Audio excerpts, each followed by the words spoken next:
এখানে এলো একটি চুপি চুপি এসে তো উটের গায়ে জাদুর পানি লাগিয়ে দেয়, আর সঙ্গে সঙ্গে উট তো জিব্রাই পরিবর্তন হয়ে যায়। আর একটু পর লোকটি তো চালাকি করে উটের মালিকের হাত থেকে রশিটা কেটে ফেলে, তারপরে তো লোকটি রশিটা তার হাতে নিয়ে নেয়। আরে ভাই, আপনি এভাবে রাস্তা আটকে দাঁড়িয়ে আছেন কেন?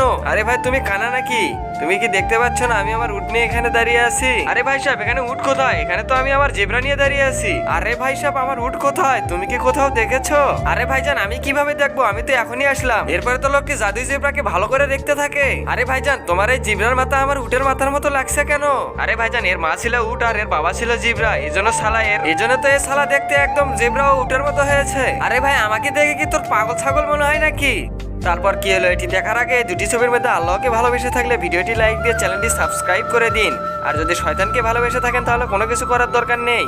আর এটা বলে তারা ঝগড়া শুরু করে দেয়। দাঁড়া, আমি এখনই আমার ছোট ভাইকে ফোন দিয়েছি, সে এসে তোর সমস্যার সমাধান করে দেবে। আর একটু পরে তো তার ছোট ভাই সেখানে চলে আসে। ছোট ভাই সেখানে আসতে তো কালুয়া তাকে ঘুষ দিয়ে দেয়। ভাই, তোর মুখ বন্ধ রাখিস। আরে বড় ভাই, এটা তোমার উট না, চলো এখান থেকে চলে যাই। আরে ছোট, তাহলে আমার উট কোথায় গেল? আমি এসব জানি না, তুই নিজে খুঁজে নিয়ে আয়, চল এদিকে।